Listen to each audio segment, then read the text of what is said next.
Morecambe Winter Gardens, I mean, that's a brilliant success story. It still has a way to go, but things are looking really bright and very positive there. So that's a theatre that was part of a larger Winter Gardens complex right over on the coast in Morecambe. Used to be called Bradford of the Sea, I think it was called. Bradford on Sea at the time, because everybody from Bradford used to travel out that way to go holidaying in the times when people used to holiday in British seaside resorts.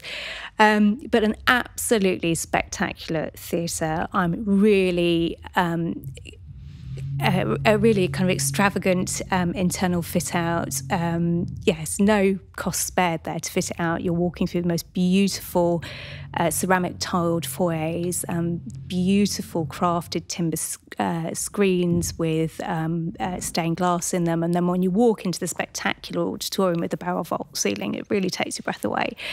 But yes, you know, seaside towns fell into decline, and the Winter Gardens likewise fell into decline. The whole complex was eventually bought by a developer, and the Winter Gardens ballroom part of it was demolished, and the theatre was sat and left standing alone, saved because of a local campaign group who, valiantly fought to make sure the developer didn't flatten the whole lot.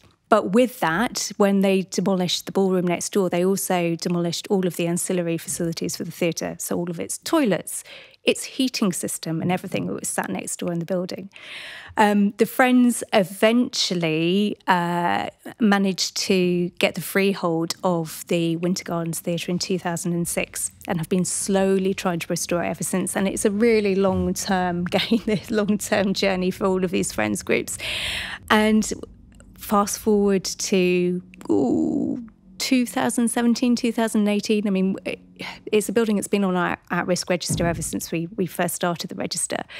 And we have been there as a critical friend all of that time, since 2006 and even before then, trying to encourage and trying to help the group wherever we can. And we're now at a real turning point in its future. We were able to offer them a bit of help and support through our Theatres at Risk capacity building programme. And that gave them some governance advice and support and helped really strengthen their organisation.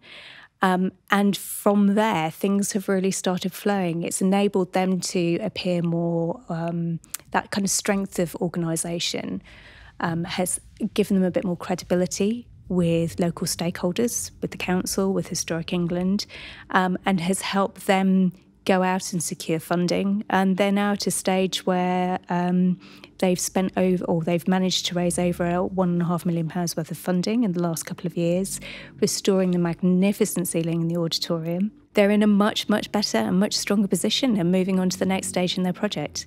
Eden of the North will be on a site which is virtually opposite the theatre, which brings its own economic benefits. Whether it means gentrification of Morecambe is another question. We'll wait and see on that one.